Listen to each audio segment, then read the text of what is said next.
Hello, and welcome to Thursday. Welcome to Veganish. I am your host, Dr. Monique. I am your board certified family physician who you know as a physician in the kitchen. And here on this show, we talk about all things veganish. I bring you along on my journey toward a plant based diet, and we learn and we grow and we share together. And he's back. So it's so good to see you, Ellis. Before we went on air, you all, I was singing a little bit of the Ashford and Simpson back together. I told him I like him too much so to sing the whole thing. But it's good It to was see lovely. you. I'm telling you guys, you got to hear. She's got a melodic voice. I'm telling y'all, she's. Well, welcome back. Welcome back. It is mid-March, Thursday. So y'all know what today is now. Come It's March St. Pat. Madness. It's March Madness. I was watching the game Oh, before the show. I ain't gonna lie. I was like, my, ooh, my bracket is already busted. It's already busted. Iowa, Iowa, And I knew there was Iowa. going to be a 5-12. I just didn't pick that one. There's another 12-5 going down right now. New Mexico is giving it to UConn right now. Oh So man, yeah, it's this is one of my favorite times of year. I know y'all think like every other time she comes on here, she's talking about her favorite time. I have a lot of favorites, so don't judge me. So you know what we all do at this point of the show.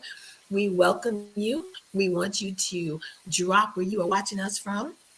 We are changing lives locally, worldwide, globally. So please rep your city, your zip code, your state, your country. We'd love to know where you are watching us from. And because sharing is caring, please be sure to tag someone, tell them to come on in this house and fellowship. Y'all heard me say that. That's what my grandmother used to say. So we are going to fellowship in these next 30 minutes that are the fastest 30 minutes of my day. I don't know about yours. So let's see who we've got so far. So thank you so much. We've got Belinda Murphy, Murphy Belinda. Thank you so much for watching. And if you're watching this on the replay, please be sure to drop hashtag replay so we know that you stopped by. We've got the Joy, Motor City in the house. All yeah, right.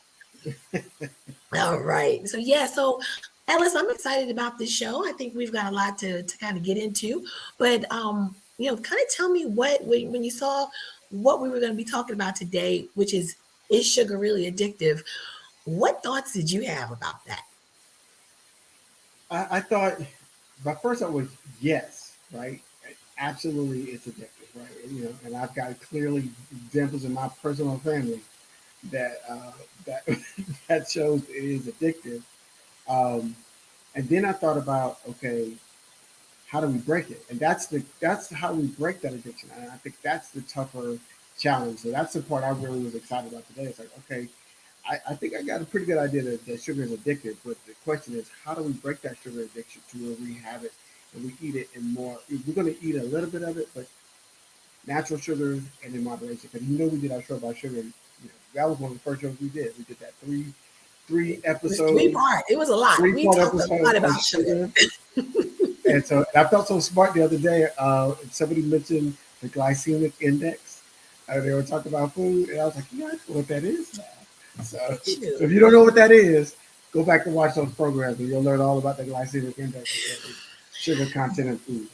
So yeah, you touched on a lot that we are certainly going to discuss, and so I thank you all so much for joining. We've got Southern California has joined us, and then Patsy Graham Walton said, "I love and enjoy eating sweets." Join the club. You are amongst friends. This is your tribe. You have found your tribe. So we're going to talk about how because in my 20 plus years of practice, I never really told patients you can't eat this ever again. It really is about moderation because we're going to get into the science behind why we like sugar and is it addictive or not. And so the short story, like Ellis already said, is yes, in moderation. So I can't imagine going through the rest of my life without something sweet. But it's how, just like everything else we talk about on this show, right? It's how you eat it. So Kansas City is in the house. All right, the Midwest is like standing up tonight. Where Brooklyn at? Where's New York? Come on, y'all where my people at? This weekend I was in Fort Lauderdale. I got to see Mary J. Blige in Fort Lauderdale Oh area. wow! She was amazing as usual. And actually, I'm flying out to New York in the morning. So I come on out East Coast. I got to see. East Coast is leaving us hanging tonight. So let's talk a little bit about, is sugar really addictive? So let's talk about the science, because on this show we really try to kind of balance, give you the science and let you make the best decisions based on facts, right? Not what my cousin Ray said or what you heard at the barbershop. We really want you to be informed, and so that you can make this. All right, South Jersey, thank you. East Coast is in the house. So let's talk a little bit about the science behind sugar. Like Ellis mentioned, we did a few shows on just the different types of sugar, what to look for in your labels, maybe even. But what about the science? So our brains are actually wired to function as using glucose as a source. Okay, our brains need a certain amount of sugar, and it also serves as a reward. Sugar is a rewarding thing. It kind of keeps you wanting more. And then if you keep eating it in excess, you're kind of reinforcing that, and it can be a hard habit to break. And as babies, sweet is one of the first tastes that we prefer, right? There's sweet, there's sour, there's bitter, there's salty, there's umami. Yes, I'm in culinary school. And so those are the flavors. So salt is the first flavor, excuse me, sugar is the first flavor that we learned that we prefer as babies. And so carbs actually, we know, make our brains release serotonin, dopamine, opioids. All of those are feel good chemicals, right? Our brains release that. Even endorphins, which are a natural high, and we get that also from things like exercise and sex. So there is some biochemistry behind the sugar make you feel good. And on average, I had to bring a visual to show you guys this. And can everybody hear? If I'm getting a lot of reverb, if you all can put in the chat, are you all able to hear me? Okay, because it's I hear you fine. you hear me? Yeah, Okay. yeah, I hear you fine. Okay. So y'all let us know, because I know I'm hearing. Yes, please, So because I'm hearing it, but give us if a you all thumbs are not, up or a thumbs down or yes. whatever, so we know. Okay. So on average, Americans eat 17 to 19 teaspoons of sugar a day. And I bought a visual. So I measured out. So 17 to 19 teaspoons is about 6.5 tablespoons. Okay. This is half a cup. So this is half a cup of sugar. This is on average what people are eating every day. Every day. And so it equals about almost 285 calories for women. I'm sorry, 285 calories, and that equals about 77 grams of added sugar. So when you're looking at your food labels and you see added sugar, that's factoring into that. So the ideal amount is 6 teaspoons for women and 9 for men. So you see easily we're 2 to 3 times more what we should be based on our gender. Okay. So let's talk a little bit though about definitions, because we throw these words around, addiction and dependent, and they actually have specific meanings for us as physicians and in healthcare. And I want to make sure, I like making sure that we all are speaking the same language. Okay. So addiction is an actual disease. Okay. It's been recognized by the DSM, I think we're up to 4 or 5, I think so now, that results from abusing a substance. So if somebody keeps using that substance despite the negative consequences, right? Losing your job, losing your family, losing your teeth, if it's meth, that person is addicted. However, that's not the same as some other terms that we're going to talk about, such as tolerance and dependence. Okay. So addiction has 3 phases. There's the binging, where you go out and just get as much of it as you can. The substance seeking behavior, where you go and get more. And then the habitual use of that substance, and then the withdrawal. And that cycle repeats. So that's addiction, and that's the disease. Dependence is actually a physical thing, physical and mental changes that happen in the body when that substance is taken away. And that's known as withdrawal. So because you are physically, your body has gotten used to something, when you stop taking it, like alcohol, right? If you stop drinking suddenly, you get the DTEs, right? You start shaking and you can actually have seizures, and that can be pretty serious. Right. So that is dependence. But interestingly, you can be dependent and not be addicted. And the example I like to use is I have high blood pressure. I think I've shared that with you all before. When I used to have patients that I would tell them, okay, you need to start your own blood pressure medicine. They say, well, I don't want to become dependent on blood pressure medicine. I would say, I don't want to become dependent on somebody else taking care of me because I've had a stroke. So, Mm, yes, you can become dependent. Your body needs that medication, but dependence is not necessarily a bad thing, depending on what it is you're depending on. And I want that to be made clear. So, and then there are other times where, as doctors, we decrease the amount of medicine you're taking because if we stop it too quickly, then you'll have those physical symptoms. So, like if you're on an antidepressant and the doctor is stopping it, or steroids, you'll taper that medicine because your body can be physically dependent upon it. And if you stop it cold turkey, you may not feel so good. Okay. And then the last thing is tolerance, which is you're no longer responding to the drug like you used to or the substance like you used to. And you need to, you're chasing that first high. And so you have to take more and more and more. So that's tolerance. I think caffeine is a great example for tolerance because you'll see you used to get that jittery feeling when you drank that your first cup of coffee or half a cup of coffee because you're just starting to get used to caffeine, or you used to drink the small can of Red Bull, and then the next thing you know, you're drinking Monster energy drinks. You got the big gulp full of sodas because your body tolerance for caffeine has been built up to where right now it takes more to get to that same space you were. You are dead spot on, spot on. And I just want to refresh you. If you all are just joining us, we are this is Veganish with Dr. Monique, and we are talking about sugar and can you be addicted. So please start putting your questions in the chat if you have questions about sugar, or if you want to tell your personal experience. Please start putting those in the chat so we can get to those throughout the show. So then there's also something called craving, which is just typically happens when your sugar levels kind of spike and then they come crashing down. You're kind of looking for that next thing. And the example I like to use here is when you eat something simple, like a simple sugar, like, a bowl of Fruit Loops, right? An hour later, after that, your body has that sugar level has gone up, it comes back down, and now you're kind of looking for something else to sustain that feeling. So, and also interestingly, you can actually have um, mineral or vitamin deficiencies that can cause craving for sugar, such as zinc and chromium, iron, calcium, and magnesium. So that's interesting. If you are having serious problems with that, you might want to see your doctor to just make sure that some of those levels can be checked and make sure they're okay. So now that we've kind of got the table set as far as the science, now we've got the terms all kind of where we need to be. Let's answer the question: is sugar addictive? So put in the chat if you guys think it's addictive. Let me see a yes or a thumbs up. If you think it's not addictive, let me a nah, or is it addictive or not, right? So drop it in the chat and let me know what you think.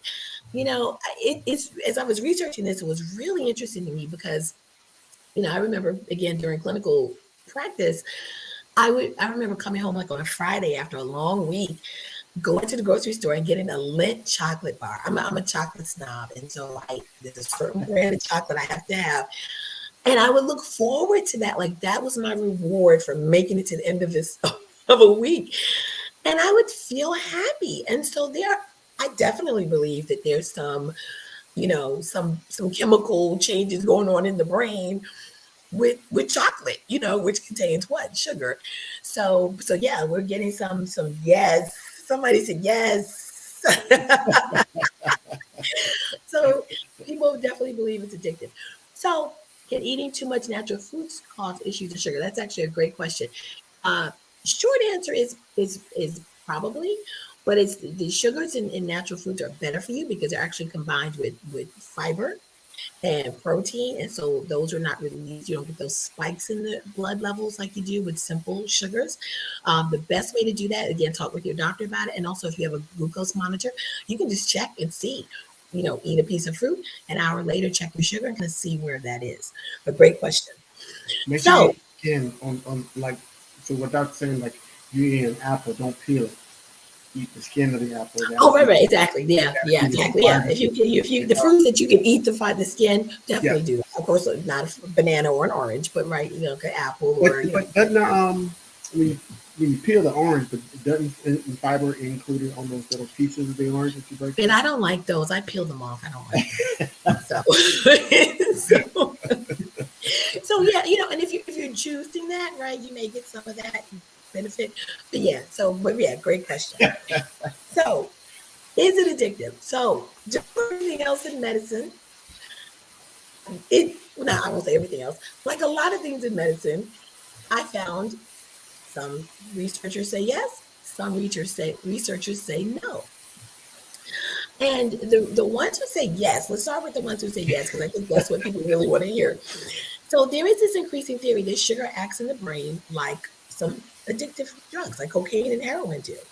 And like we talked about earlier, by releasing those feel-good brain chemicals, serotonin, opioids, dopamine, that's where that thought process comes in. And they're doing more research on this. And bottom line, the jury is still out. More research needs to be done. But there's an increasing body of research that shows that excess sugar can be addictive as some street drugs as far as their effect on the brain. So they've done studies with, a lot of these have been done with rodents. There have been some with humans and rodents. But when humans and rodents both, when they ate sugar, dopamine, which is a chemical that modulates or controls reward, the pleasure center, those levels went up. And we know that dopamine is the common denominator of a lot of addictive behaviors. So there's something there. There's something behind that. As you mentioned earlier about caffeine, Ellis, there's actually some thought, there's a school of thought that it may be a milder addiction like we see with caffeine and nicotine. But then there's also some that I came across that said, no, it's up there with cocaine and heroin. So, that's a big swing. If I had to be addicted to caffeine, I would not, I would choose that if I had to over being addicted to heroin. So that's a wide swath, so to speak. And so again, more research needs to be done. But the research has shown that some people believe it's more addictive than cocaine because it can lead to compulsive behaviors, despite the negative consequences, right? We said addiction that was one of the hallmarks of addiction, right? Which is, this is bad for you, but yet you keep doing it. You can't control that. So it's going to make you gain weight. It's going to knock your sugars out of whack, and cause other problems, but you can't stop yourself. So that lends credence to the addictive behavior. There's a good question from YouTube here. I'm gonna put it on screen because I want to look. I want to answer this question too. Hold up. Go ahead, Doc. Does drinking alcohol increase sugar in the body? Beer and rum and other hard liquors. Yeah. They can. And again, it goes back to everything in moderation, right? But alcohol, I know not everything is bad, right? Everything that we like is bad for us. But alcohol has 9 calories per gram. Compare that to, I'm sorry, 7. It's 7 calories per gram. Compare that to fat, which has 9 calories. And not to get into too much chemistry, but alcohol has a lot of those carbon molecules and all that, carbon, hydrogen molecules, carbs.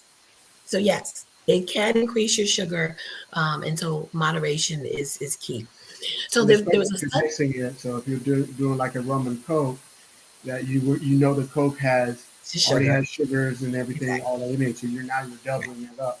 And rum is made from sugar cane, right? So right. And when we talked about sugar, we said tequila comes from the same thing as agave and tequila.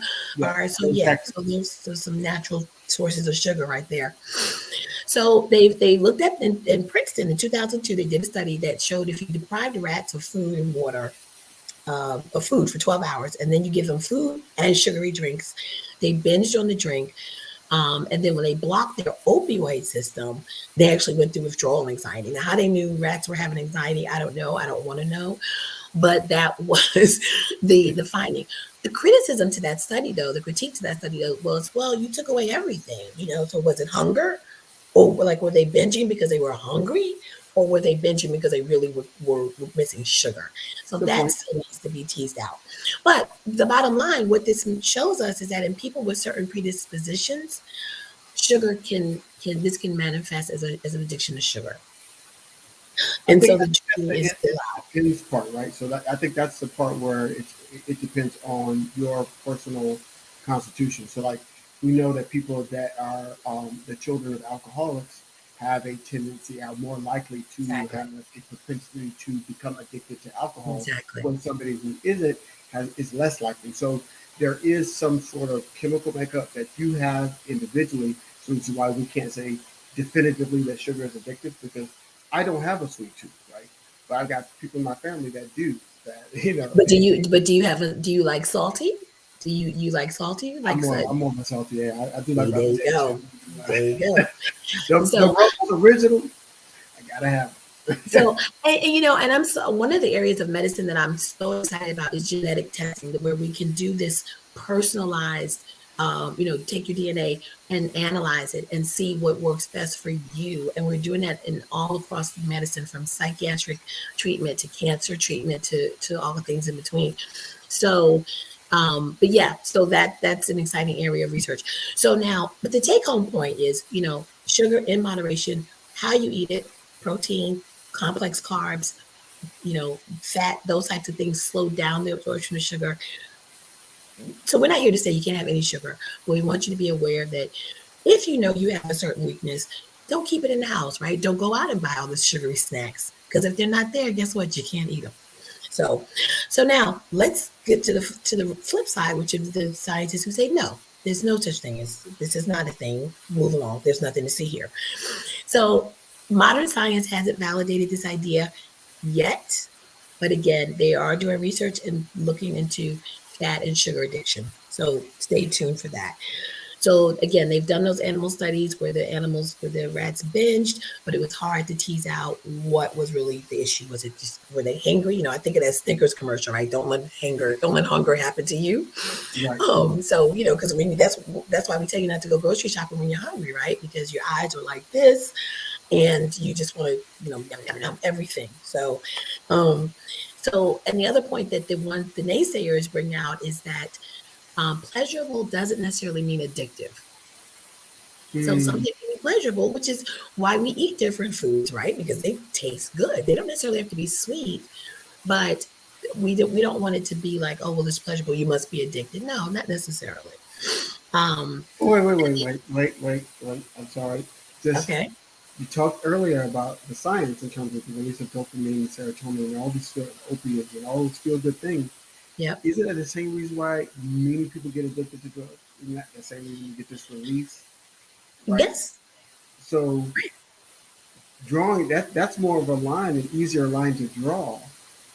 And the only difference between the one is primarily illegal and one is considered illegal, and it's dropped in Right. everything, almost everything that we eat.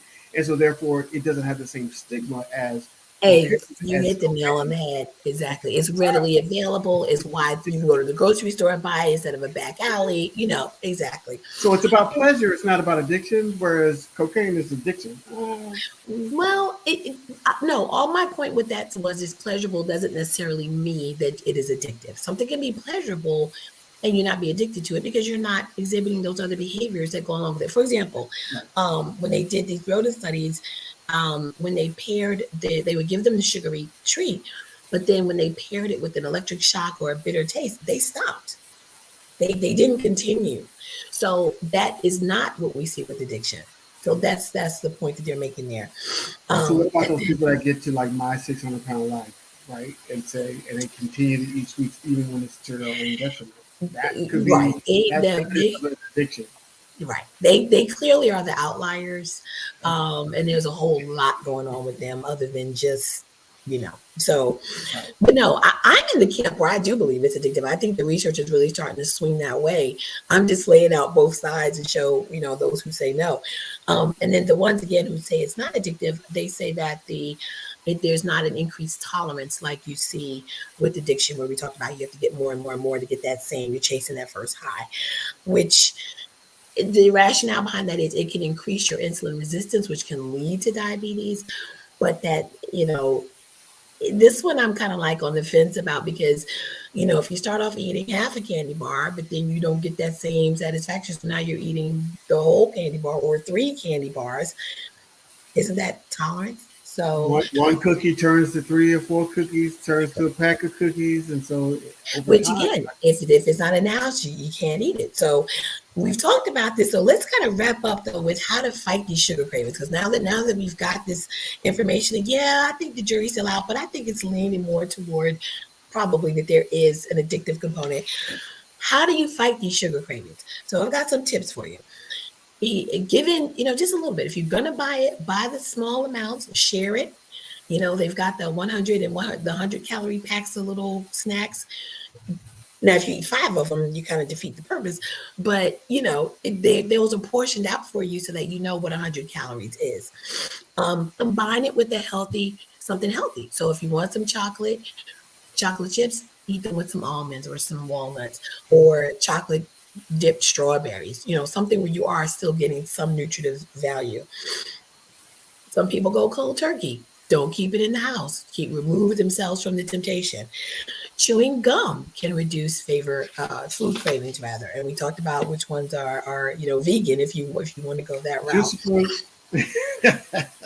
So and there's a question you mentioned carbs. I'm addicted to bread, so those carbs turn into sugar. Well, carbs are sugar. Carbs is sugar, and so yes, those carbs can those. It depends on what the bread is made out of. That's a great question because we advise or recommend staying away from the over processed, the white breads, but the ones that are made out of whole grains, wheat, those complex carbs, the good sugars, right, that your body has to work. Think of it this way.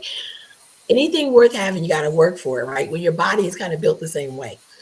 If you dump in this whole half a cup of sugar, there's no work to be done here, right? I eat this, my sugar goes up, I feel blah an hour afterwards. I'm looking for the next hit, so to speak. Complex carb, I eat a couple of pieces of whole wheat bread and real whole wheat bread, not just something that's labeled Not, whole not wheat just bread, brown bread, but like real not just whole. brown bread. My body has to work to break that down. So that means that sugar is going to be released instead of doing this and it's going to gradually be released and go up. And that decreases craving, that decreases, unnecessary snacking, unnecessary weight gain, all that kind of stuff. So that's why the recommendation for what type of carb the bread is made from. So getting back to ways to prevent those cravings, fruit, right? We talked about fruit a little earlier. Fruit will gives you fiber, right? It gives you the protein as well. So you want to make sure you're getting it in nuts or seeds.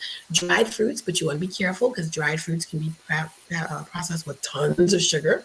So if you have the option, do them yourself. Your oven, if you've got an air fryer, with the dehydrator feature, make your own dried fruits. That way you know how much sugar is in there. Can I Um, add, can I add one yeah, other thing is that give yourself some grace, right? So once you start this whole process, you're going to have this first initial like this is not sweet enough, right? So you're going to eat like so if you're switching a cupcake to a piece, don't think that piece of fruit's going to give you that same kind of sugar taste in your mouth on your tongue or whatever. But over time, it's like cooking with less salt. At first, you can be like, "Oh, this exactly. food is bland," but over time, your body's going to adjust. Your tongue, your palate's going to adjust. And then when you eat something that's really sweet or you eat something that's really salty, You'll be it's like, going to be, oh my God, you got to reject exactly. it. So Yep. you've been conditioned to eat really sweet, really salty food. So you have to condition yourself to not eat really sweet foods. So yeah, Alice, you stole my thunder, but exactly. I was going to talk about retraining, but no, it's perfect. Retrain your taste buds. So cut out one sweet food a week. If you keep a food diary for 2 weeks, write down what you're eating, and you say, oh, okay, every night I'm eating, a pack of whatever. Cut that out for Candace, yes, one time yes, a it's week. being recorded. You can check it out. It'll be on my page. I'm sorry. That's a friend of No. mine from Oh college. So yeah, yeah, no, yes, thank this you. is being recorded. So we're going to re-air it tomorrow as well. So Thank yeah, you. Thank you for asking that. Add less sugar to your coffee or to your cereal. And another thing I found very interesting, artificial sweeteners. Actually, the research I came across says don't use them or lessen how much because they actually do not lessen sugar cravings and in fact can make it worse. And they actually don't help with the obesity epidemic that we're seeing. So don't forget that liquid sugar, right? Don't forget what's in your cup. Because it's not just about what's on what you can hold with your hands. It's what's in your cup. So the sodas, the lattes with all the extra sugar and stuff in them, the juices, all that stuff is a huge sugar, hit. So watch out for that too. And exercise. May not feel like you want to, you're having a craving. Try to change the scenery. Go for a walk. Exercise. Do something to distract yourself. Take your mind off of it. And then just real quickly, I just want to say, um, so that's if you get the cravings. How do you maybe even prevent them? So reward yourself for your success. Like Ella said, show yourself some grace. It's a process. It's a marathon, not a sprint. Mm-hmm. Figure out your why for eating that package of lemon cookies. And Dr. Monique, I'm talking to you. So figure out your why for doing that, right? And then be mindful and intentional, like we have talked about on the show before. And then avoid emotional eating, right? That's a really big thing. Get some support. Get talk at therapy. There's apps now see commercials now for talk therapy on your phone. Like you don't even have to go in to see somebody. So if you are doing emotional eating, please, please, please get to the root of that and talk it out. And then I do want to just I want to address just one thing, because people say, oh, if if you eat a lot of sugar, you're going to get diabetes. It's not quite that linear. Right. So it's not like, if I sit here and I eat this half a cup of sugar, I'm not going to wake up diabetical tomorrow. That's not how it works.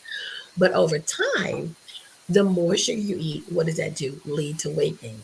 Weight gain leads to insulin resistance, where your body does not use the insulin, that it's not responsive. It doesn't, the insulin is trying to talk to your muscles and your liver and your brain and the tissues, and the body's just like, yeah, no, I'm not really feeling that. So then the sugar levels go up because they can't go into the cells like it's supposed to. And then you become diabetic. So I just wanted to kind of close with that so people kind of understand the process. But I hope this has been informative. I've enjoyed talking about it. I thank you all so much for your questions. Ellis, did you have any? I got one quick question. Talk about Yeah. sugar and inflammation. I know that's a bad word. Inflammation is always a bad word. Does sugar increase inflammation in the body? Sugar and inflammation. That's a whole nother show. In fact, we should talk about that. The skinny on that, or the short version of that, it causes oxidative stress. Our bodies are bombarded every day with oxidative stress, sunlight, pollution, if you smoke, ultraviolet, all this stuff um, is trying to do damage to your cells. So sugar it causes inflammation. It can accelerate that process, and so that's why we're always talking about antioxidants, Mm-hmm. anti-inflammatories in the foods, because that helps to reverse some of that damage. And so yeah, I know myself. I have arthritic knees. I have the knees of an 80-year-old. I don't know what happened there, because Mm-hmm. I'm only like, 25. So I don't know why my knees are that old. But I noticed certain things that I eat will inflame them. And Mm-hmm. so, but yeah, that's kind of the short answer. But that might be a good talk That for might be another a day. good show because I know we just talk about inflammation. Yeah, I know we see that all the time. I've seen on magazine covers and all these different places. Yeah, It's because it not. affects certain hormone levels, your Mm-hmm. cortisol, your insulin, all that stuff is, there's your the human body is amazing. And so there's so many feedback loops and mechanisms and, checks and balances. And so when you introduce an agent that kind of throws that out of whack, the body tries to heal itself, it tries to compensate. And then when it can't, that's when disease manifests. So And we'll learn in a couple of weeks that there is a cancer connection to all of these things. And so when we're talking about when we damage the cells replace itself.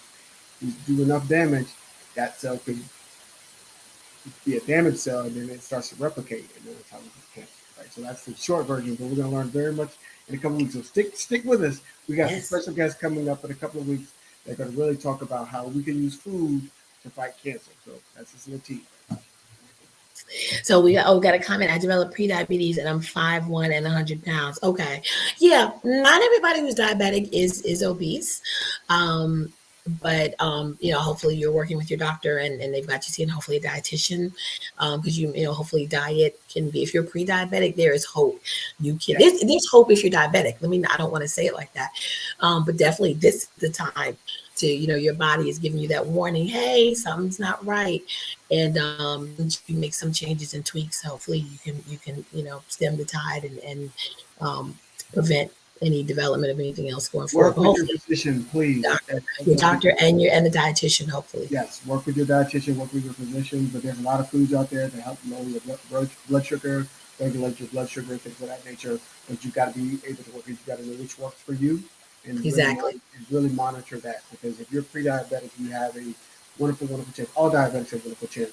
But yeah, Oh, good. She is seeing a dietitian. Good deal. Good good deal. deal. Yep. And be sure to, get your questions answered. Make sure that you're seeing And someone keep who's us posted on that. Come back and watch yeah, us and keep us definitely. posted on that. We want And to know. and make sure you're seeing someone who's culturally sensitive to dietary, because that's a whole that's another show topic, right? I mean, we talked a little bit about it for Thanksgiving, right? But we've got to be aware. We've got to meet people where they are, and so how do we still enjoy the foods that we grew up with, but yet do it in a healthier way. So I'm addicted to gummy bears. Used to be My son twisted. is too. I Like have to limit myself. he, Yeah, he can't it's walk past a Haribo pack without trying to buy it. I those promise you. commercials creep me out though, with the people talking like kids. I don't, that's kind of creepy. But yeah, so again, Bridget, Michelle, if you know you like them, buy, buy the small packages. Don't keep them in the house. Let it be a treat to yourself. Things like that, so that you can still enjoy them, but you can enjoy them responsibly, like they Or say buy on those our. really small. You ever see those really small Ziploc bags? Take your bag of gummies and put like 5 in one of those little teeny bags, and then you just take one of those. So like you get Right. the feel good, the habitual endorphins, but you won't overdo And it. you know what too? Freeze them, right? Because certain things like gummy bears, you probably can freeze. That way, you can't get to that immediately. Once it's frozen, rock solid, you've got to let that go out, and maybe by then you'll have forgotten and moved on to something else, or eat an apple, right? Eat a piece of fruit. I'm a big proponent on my kitchen counter. I keep a bowl of fruit. Um, Apples, things, of course, that can sit out in room temperature. Apples, and wash them. Don't just put them on the counter.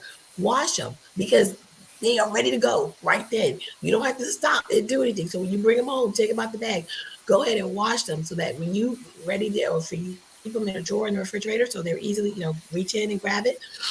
You want to eliminate any barriers, any obstacles to you making a healthier choice. So And that's the my. number one cravings buster is Hmm? good. The number one cravings buster for me is good old water.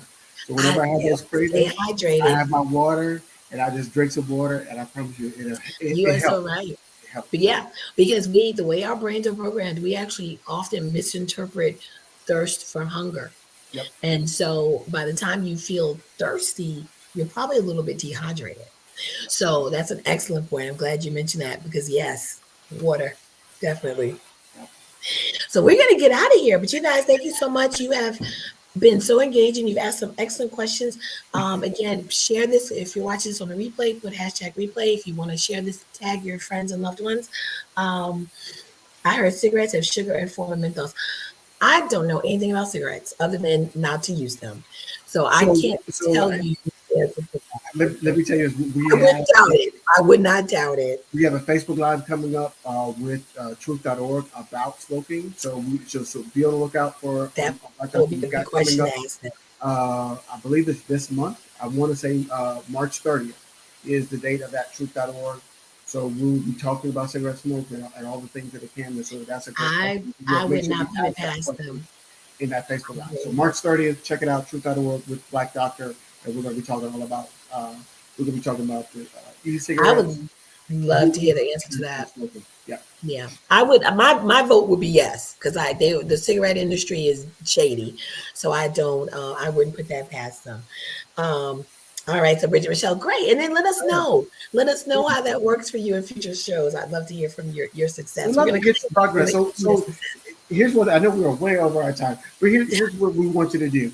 Anything that you've tried from this program, please give us a shout out. Let us know how you're progressing. When you come on the show, and we bring you on the show, right? So if you said, hey, I started a more plant-based diet and I've lost this, or my blood sugar went down, or whatever, over the course of you kind of following some of the advice we offer here, um, let us know. We'll bring you on the show. You can talk about your journey, because here we're about results. We want to give people great, information, and then you take that information and apply to your life with your primary, with your healthcare provider. But we want to hear about those results, because those are stories that inspire other people, and keep us all motivated in terms of eating healthier and living healthier lives. So whenever you want to share your story, let us know. Keep us up to date on your progress, and we'd love to hear about Definitely. All right, guys. Until next week. You know who we are, Dr. Monique, your board certified family physician, who you know as a physician in the kitchen. Thank you so much for joining me on my veganist journey. And like you said, I'd love to hear your successes. And we're gonna get out of here. You guys enjoy March Madness. it. About to go watch some more of these games, but I got to eat a piece That's of fruit. right. I can't drink like a water. Yes. And please follow me, Physician in the Kitchen, on all social media. I'd love to hear from you. Thanks, everybody. Good night.